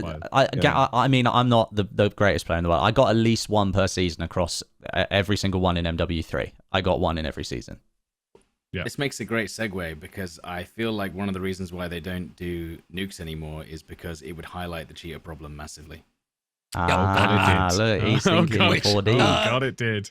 I like that, Stud. I like that. He brought us to the next topic, which is anti-cheat, fellas. Like, do you guys have any? Okay, again, I'm not going to claim to say that I know what I'm talking about here, but correct me if I'm wrong. The anti-cheat is called Javelin, and this boots upon PC, right? Whenever the PC turns on, secure boot. So does that then, in theory, or at least in on paper, it should be better than Ricochet, right? I mean, to be fair, Ricochet is kind of ready. So you know, at a very basic level, like, you know, the situation with like Ricochet is that there's no real protection. Like, what Ricochet does is it essentially scans the PC and scans itself to try and figure out if something's changed. But if somebody does that in the boot up process, then there's no real signatures left behind. There's no real data for it to pull from. And what Secure Boot does is that it basically means that code can't be maliciously injected as the PC's turning on. So those signatures that an anti-cheat would then look for to be like, okay, well, there's some file names here that register to this. Those can't be hidden. Those can't be tucked away or done during the process.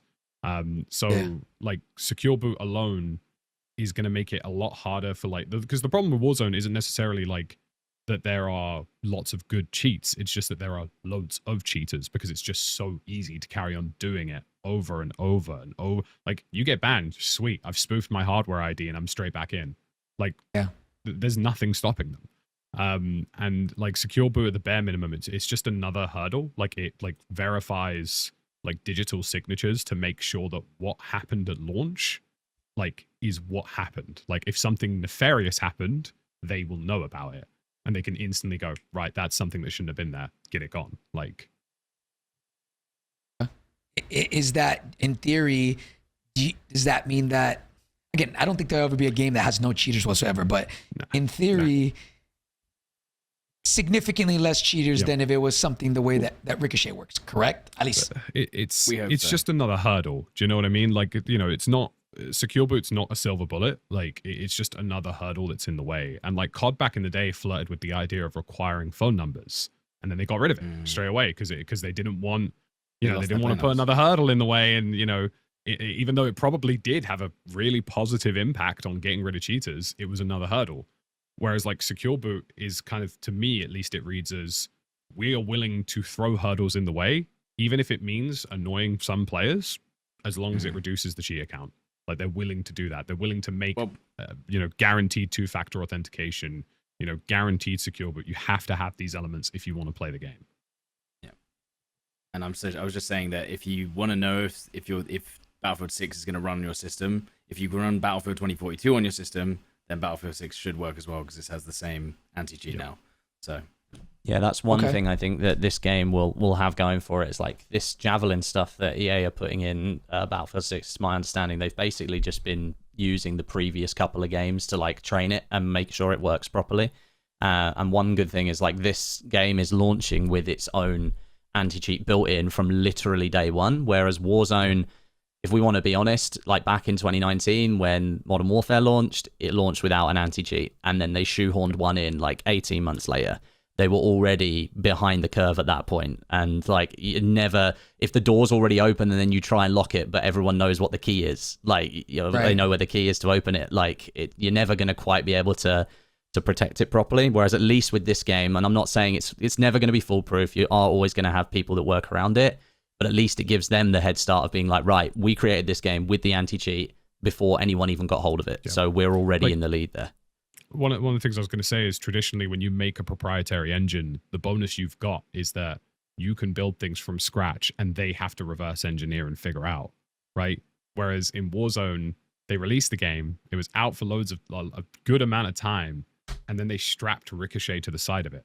So they didn't have the ability to build the data points that the anti-cheat needs to detect. Like for me, and this is a big one.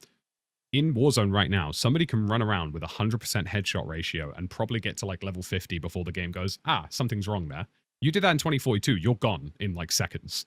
Like, you know, if you get an entire game or two and you've got full headshots, 2042's anti-cheat alone, which again isn't perfect, it's work in progress, will get you gone.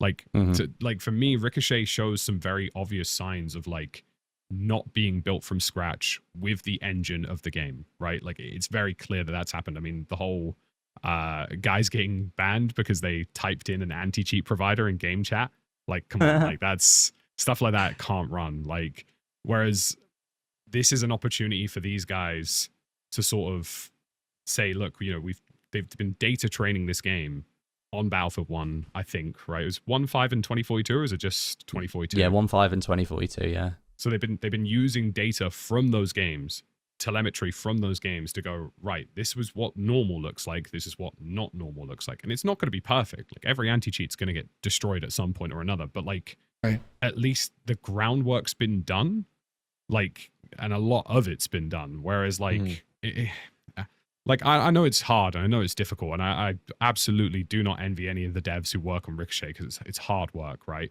Like, it just feels like the door's always open. Like it feels like there's never really been many points where it's worked. So even if this is like 10% better, 20% better, like that's already a big shift.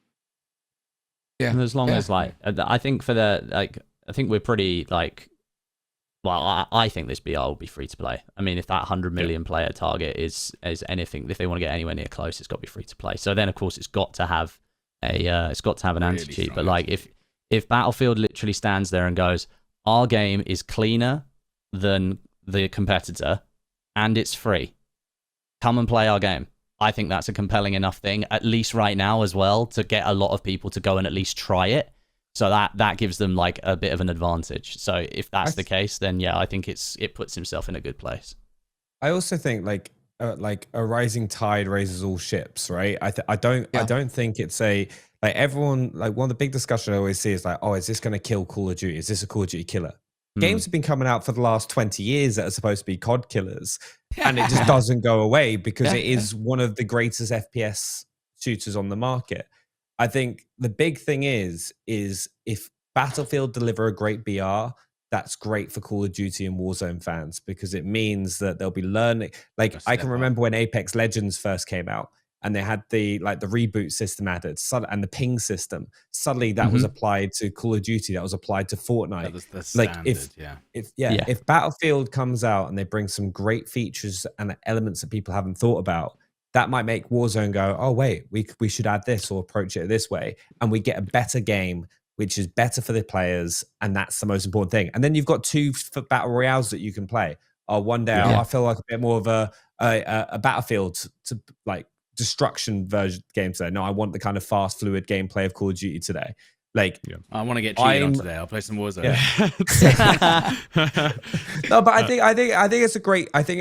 It's what makes me personally most excited. Like I've always been someone that's played like both titles. Like I played Call of Duty non-stop. I played a lot of Battlefield, and I think this is the first point where Battlefield in the last 6 to 8 years has had a great game and great base to compete directly in the FPS market. That doesn't mean I'm never going to play Call of Duty again. What it probably means is we're going to get a better game from both sides, so we get better experiences. Oh, I want Black Ops 7 to be great. Like, I'm not sitting here plotting on his downfall. I want to play Avalon.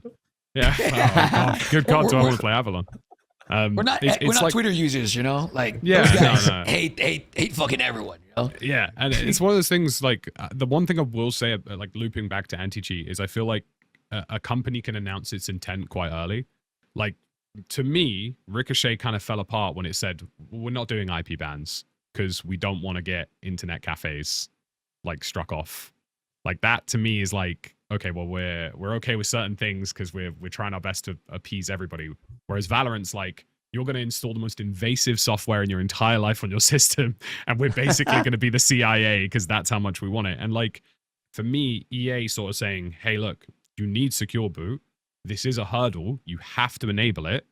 That's to me a statement of intent of like, we are willing to sacrifice some players and annoy some people if it means we can keep our game more secure. And like, I want, like I say, it's not perfect. You know, secure boot's not perfect. IP bans aren't perfect. These are all things that have been circumvented 100,000 times, right? But like, just more and more hurdles. The more you put out, the better your game is. The harder it is. Like, only downside of IP bans, I always find, is if someone on your university campus gets the entire university banned from going And to it's the gone. city. Thing is that real? Yeah, that happened. Yeah. That's why they don't do it. Is one Yeah. person cheated on a university campus and the entire university got blocks out from playing. Finished. Yeah. So like that's why that don't happen. Damn. Yeah. I didn't even know that could actually be a thing. I mean, look, like, what is the community kind of saying? Because I've seen a couple like negative things. Like, at least for me, I'm like, yeah, go ahead, dude. I'll install the Valorant shit if I need to. I don't care. But like, are people upset about it? Like about that anti-cheat? Like, what is the consensus behind it all? Or is it kind of like seen some mixed? people- Yeah. Go on, Yeah, go Stud. on. Well, I was just gonna say, there's a lot of people that have an issue with secure boot anyway, because it's like they haven't really like given you a guide on what you actually need to do. So if you've got a PC and you're on Windows 10, I don't think it's on as standard as default. You have to actually go and find a guide for your motherboard to go into the BIOS and turn on your secure boot. I think you can do it on Windows now. I'm not sure. Yeah, But, like, yeah. they've just said yes, turn secure boot on, work it out, and it's just kind of like okay. And then there's people on certain platforms like Linus, but you know that's the whole thing. I didn't even know you could play Battlefield on Linus, but I guess you can. And that's a whole What's that? other It's like another different OS. operating system. So like you've got Oh, Windows, right? And Linus is another operating system. I didn't even know The you could Americans on may that, but apparently refer they have to it issues as with that. Linux. Linux, not Linus. It's because I was thinking of Linus Tech Tips. Yeah, I thought you said Linus. That's what I thought you Linux, said. not Linus. Linux. Linux. Why was I saying Linus? Dude? Anyway, Like, but they're basically so- the whole other operating system, and they don't have that option, and all there's really weird ways around it. But yeah, I'm gonna be devil's advocate. I just don't give a shit. Like, I don't care. Like, go. As far as I'm concerned, I don't. If they could make me have to shadow box outside my PC, if it means I've got to clean a game, I'll do it.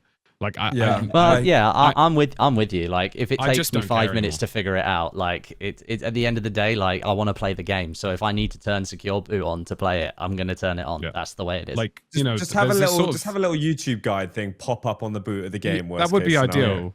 Yeah, like the thing for me is like I get all these guys who are like, oh man, you know, my privacy, my this, my that, my yada yada yada. Big man, you have a Facebook profile. What are you talking about? Like, like, what do you mean my privacy, bro? Like, come on, man. Like, let's be serious. Like, you know, it's a decision, and you can choose not to play it if it bothers you. You know, you don't have to play Valorant if that bothers you. But I play Valorant because guess what? It's fun, and I don't like having cheaters in my games, and they do a pretty good job with it. And it's like, you know, like maybe I'm just a hater, but at this point I just don't care. Like, I'll do I'm whatever with it you on takes to that. see a clean game. If it means I don't get aimbotted or like walled on, I'm happy. Do what you want to my yeah, PC. I'm there. Like, Yeah, 100%. That's where I'm at, bro. Yeah, I agree. I mean, look, so to kind of wrap up, right? I want to talk about one final thing and speaking on the controversy behind anti-cheat and stuff like that. One of the other, I think the other big controversy that I've seen, I think I saw Westy tweet about it, Britt tweet about it, is how is the whole SBMM thing, right? Like that's the biggest thing I keep seeing across the board. Like people talking about SBMM, it's going to be in Battlefield, but then they're like, oh, I think I saw Britt tweet out that people are like we're scarred from Activision's SBMM and it's not the same thing. To wrap up, that's the last negative thing I've seen from the whole Battlefield kind of marketing. What if any of y'all have any kind of anything to talk about from there? Because I don't even get it either. Stud, you're well versed in 2042. So apparently it's using the same matchmaking system as 2042. So that means that it's going to try and prioritize matching you with the same platform. So if you're on console, it's gonna and I think you can turn off crossplay, by the way, allegedly. You can. Yes, So you can. that's kind of huge. Okay. So you can turn off crossplay, but again, same with Warzone, smaller player pool, longer match times, whatever. But even if you have it turned on, it tries to prioritize matchmaking you with your platform. So if you're on console, it'll try and matchmake you with console. If you're on PC, it'll try and matchmake you with PC. And then if it fails, then it will mix everyone. Yeah. As what they say, they say that there is no necessary skill-based matchmaking in terms of here's a load of really skilled players. I'm just going to match all of them together, and then these other players who are lower skilled, I'll match them together. It more so goes, there's one good player on this team, and I found another good player over here. I'm going to put them. But there's also a lower skilled player over here and another lower skilled player over here. I'm going to put them on separate teams, so both teams are balanced. That's the way that's the way I think it works. My understanding is like, you know, obviously we can't talk about what the BR might look like, because that could be a whole different kettle of fish. That could be completely different, yeah. But for the multiplayer, like, yes, Battlefield does use skill to figure out where you should be, but only in terms of like, all right, team if balance. I'm putting a guy into a server that's 62 out of 64 players and one team's getting absolutely demolished, well, I'll put him on the other team to try and level it out a bit. But that doesn't mean, like, you know, it's just going to be a server where everybody's got 6 KD. You know, it's going to be a server where all skill brackets are playing at the same time, but they've just tried to shift people team-based around to matchmaking. balance. We hope. Yeah, That's the only team-based. thing.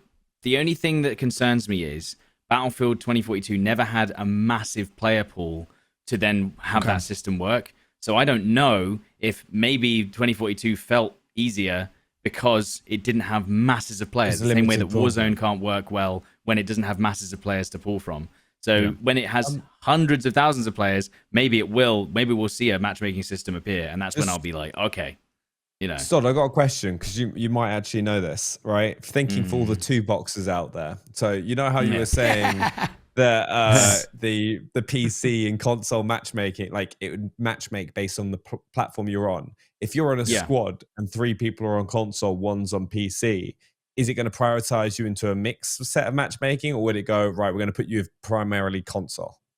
Well, first of all, 2042 didn't have. You couldn't. I don't think you could turn off crossplay. So, or you could, but you can could, turn it but on. you would never get a game. But Basically, you'd never get one. I'm pretty sure it's just going to say, well, you're in the mixed lobbies then. If you're on console, so it would just go. If a PC player joins your team you're in console, I'm pretty sure it will just say, "Yep, you're in mixed lobbies. Good luck." Like, I don't think you can get as a PC player into the console lobbies. And if you can, if you're listening, devs, you know, I want to. So essentially, my understanding is like it's what they call a preferred matchmaking system. So it's not like fixed. The idea is like, all right, cool. If you're on PC, if you're on PlayStation or Xbox, their sort of view is you probably want to play with guys who are on console because, you know, they're a level playing field, right? There's no differences, right? And, you know, the idea being that they can start matchmaking, and if there's enough of console players across both platforms, they'll just go, sweet, we'll try and put as many of them together. Warzone does this already, by the way, just with inputs, not platforms necessarily. Right. Like the second you put a keyboard and mouse player in your lobby, you are basically being thrown into hell. That's what's different though. It's input, not platform. It's input, not platform. Whereas Battlefield's going to be platform based. So if you're on console, it's going to be like, okay, well, you know, maybe you guys want to play against the guys you want to play against, but it's not like a hard lock. You know what I mean? It's not like this is allegedly. This is the wording that they have used, not what we, you know. We'll find out in if I find out there's a strong skill-based matchmaking system in this game, I will be livid. Yeah, because like, that's exactly what ruined Delta Force, by the way. Just putting that. Delta Force, like, which tried to copy Battlefield, like, just completely fell off a cliff because every game was really sway. Like, their version of this is there's a preference system. The preferences slowly relax if they can't get what they need, you know. But it's not supposed to be this hardline system. I will say that the wording around it has been rough because Call of Duty players hear the word skill and have a panic attack. And like, there's a tweet somewhere, isn't there, that actually addresses it? Yeah, like David Serland spoke about it. I think I can pull it up quickly. Yeah, we should probably look at that tweet. That's very important. Is it a Reddit post, maybe? Not a tweet? Yeah. I think I know what you're talking about. Yeah, so David Serland did a whole post about it and just said if you're used to the 2042 matchmaking, it should be the same in this game. That's what he said. So David Serland said Battlefield 2042 has SBMM according to the usual definition of SBMM. But it has a factor of skill, but ping and time is the top priority. That's what it says on this. This is exact wording, by the way. So the skill factor is negotiable for servers in terms of sorting people into games. It's not like a guarantee. So the actual, like, I'll quickly copy paste the full quote. So you That guys sounds can see like it what they say CODs is. Like ping. so- Ping is king. priority. Yes. So they said, on the contrary, we need a skill value to make balanced teams. No matter the ranges of skills in total on a server, it wouldn't be fun if all the high skill players ended up on the same team. The fact that a skill value is in the matchmaker, it's been there since we started being able to matchmake. So he's saying this has been in Battlefield for years. Doesn't mean we are going heavy-handed with an SBMM solution. Quite the opposite. Battlefield is at its best when you play an all-out war mode with friends of different types of players. We do not want to limit that. That's what they've said. So let's play the beta and find out. Yeah, So let's play I the think- beta and find out. On Thursday, Factual we're gonna can't find wait, out. So, Yeah, we're gonna find out. On Thursday, we'll see like how it actually plays out with, thousands of people playing and stuff. So okay, just to reiterate, 7th and 8th is closed beta, 9th and 10th is open beta, Open. correct? Mhm. Yeah. correct. So, Okay. like the I was going to make a joke. I was like, "There's already a Cairo map in the game, so matchmaking in Egypt's going to be perfectly fine." Oh, okay. dear. Side note: somebody asked, and I think I saw this in one of the tweets or something. They said devs have said Portal will count towards normal XP. Will there be server browsers in Portal? So therefore, we actually do have server browsers. Curious on their take on it. So somebody wanted me to ask you guys that. Didn't they just talk about that? Yeah, So- they were talking about Portal server did browsers have a on server Twitter. browser. So. Yeah, and did, this yeah, it this did. this will have it's going to be similar to 2042 by the sounds of it, where like Portal will have a server browser, so you can find like the community made experiences, but that server browser will not contain official DICE servers. So like the ones where you just want to go in, you just want to play normal Conquest on a map rotation. That is like something that used to be in like BF3 and BF4. It was all, in fact, I think BF4 was the first one that introduced quote unquote matchmaking because it had a proper front end. Whereas in BF3 on PC, it was all browser based. So that's why they introduced it in BF4, but it was like people still use the server browser. I think it's just like, for me, like products have matured to a point where matchmaking is literally the preferred method for most people because they don't care about going into a server browser and trying to find a server. That's not me saying, like, obviously a hardcore Battlefield player will want to use a server browser to go and find their games because they're used to it. But like, again, if we're following the trend here with Battlefield 6, they're trying to push the boat out. They're trying to widen the net in terms of player base. The casual player knows matchmaking. They go in, launch game, click button, join server. That's how it works.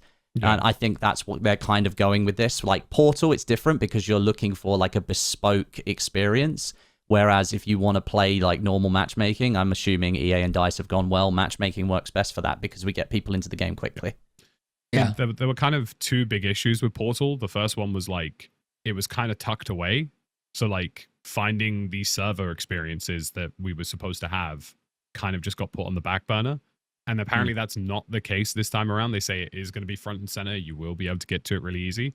But the other thing as well is like, you know, the Portal experience kind of got diluted because people were just making like 200% XP farming like servers to like, it's like, here, we've spawned a bunch of bots that you can kill really quickly.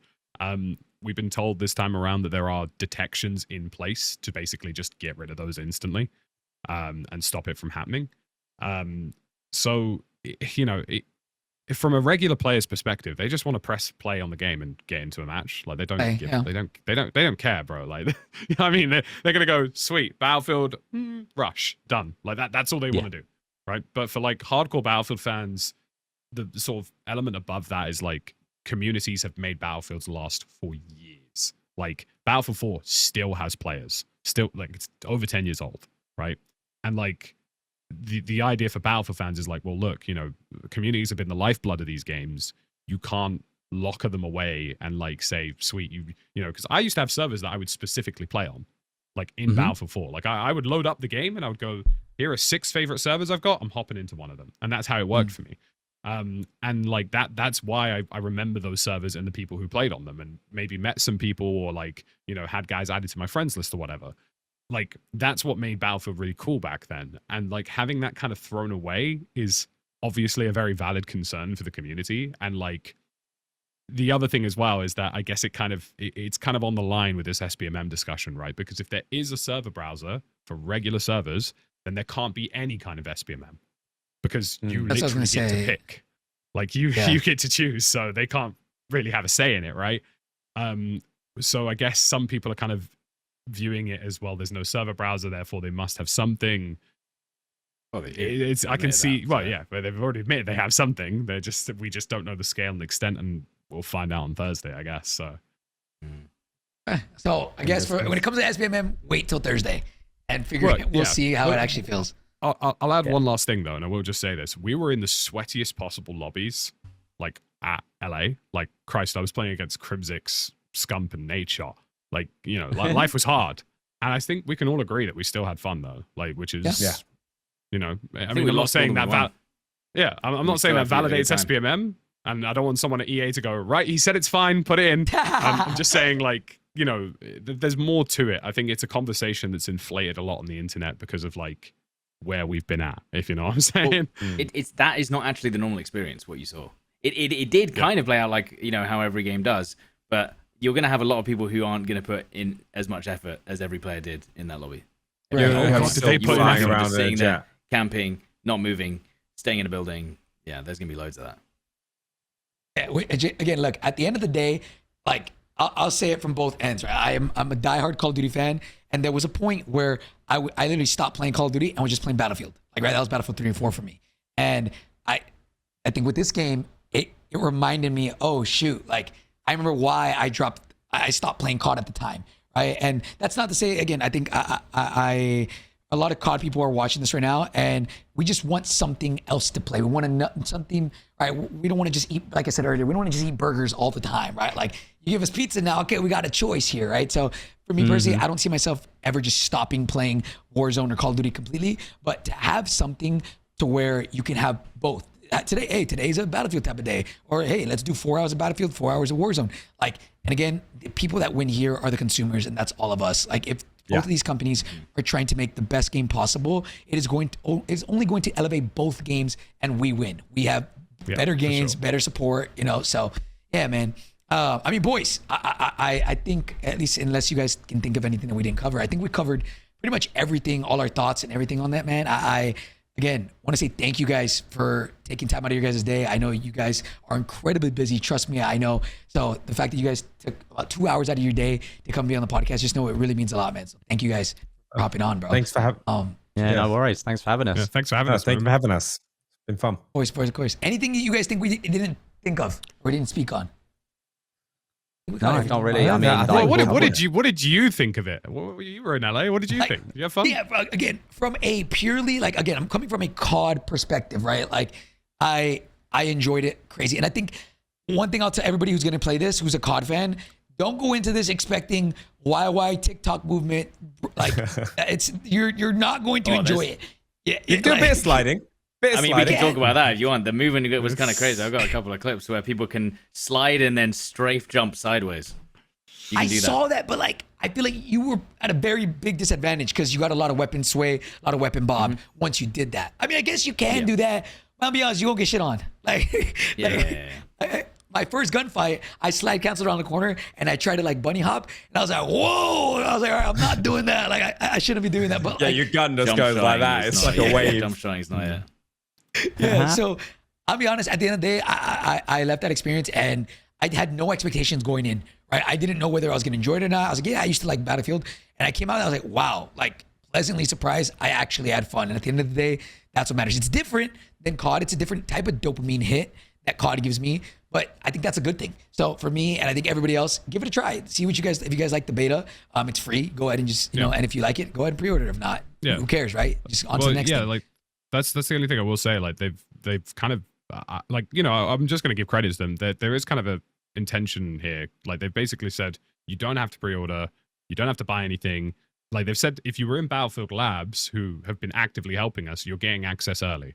That's all they've done. But if you like, you don't have to go out and buy anything to go and play this. So like, if you don't like it, you don't like it. But if you do like it, you know, you go for it. You know what I mean? Like, go have a look. Yeah.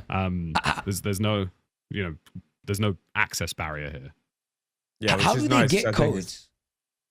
Sorry, Ben. So like, essentially, if you're somebody who played Battlefield Labs or you signed up for Labs, you automatically get access to the early window, right? Some of those codes are sort of being spouted around here or there occasionally, but for the most part, if you signed up, you're in. You know, it's not given though, but it's mostly like, it's kind of just sort of a nice way of saying, hey, look, you helped us, go play. Thank you. Yeah. Right. Like, So kind of what like a about, thank like, you sort of situation. In chat, There's though, right? drops On as well, isn't Saturday. there? Yeah. On not Saturday, Thursday. If you're watching a streamer that's playing Battlefield, you can then. There's a chance you'll 30 get a minutes or code, something yeah. like that, right? Yeah, there's Yeah, a there's chance a you'll chance get a you'll code get- to get in straight away, and it's a Which good is a opportunity pretty for them cool to way of like getting in. scale up their servers, because it means that they can not have everything crash because there's loads of people, and then be like, all right, okay, now they're trickling in. You know what I mean? Okay. Set it in waves. Yeah. Okay. Cool. And then pretty much you don't need a code from the 9th. From the 9th onwards, it's free for all. Go crazy, Everybody can go play. stupid. Second weekend as well on the 14th, 17th. You don't need a code for that. You can just play it the second weekend. I'm not gonna lie. I'm excited, fellas. I'm excited. I do have Esports World Cup, so I'll be doing watch parties for the week. But I think the 10th, I'm gonna give it a dabble. I'm jump in, kind of man, itching to jump get back in. on. Someone lock this man in some energy drinks. He is chalked. Yeah, brother. We waking up. It's not that bad. It's only like 10 a.m. 10. It's chill. It's chill. Yeah. But no, boys, again, man, thank you guys so much for hopping on the podcast. Again, I just want you guys to know I'm really, really grateful. I know you guys are crazy busy, so you guys take time out of your day. Just want to say thank you guys so much. And if you guys want to, boys, let's run it back. This is fun. This is fun Yeah, for let's do me. it, man. Let's do a Anytime there's recap updates or after anything. all this carnage. Yeah, why yeah. not? you There's a find it. there's a big gap in the content after the 17th. I'll tell you that. Yeah. So Yeah, we that's a got good point. plenty of time after the 17th. I'll tell you what. Yeah. Let's cook something up, boys. I'm down, boys. But again, All right. thank you guys so much, man. Britt, Stod, Benny, Westy, thank you guys. Everybody at home, thank you guys for watching, whether you're on YouTube, I don't even know where we're at, YouTube, Spotify, Apple Music, Twitch, wherever. Appreciate you guys tuning in to the Pullze Check podcast, man. Again, thank you, boys, so much. And fellas, we'll catch you guys in the next one. Peace to peace. Sweet, bro.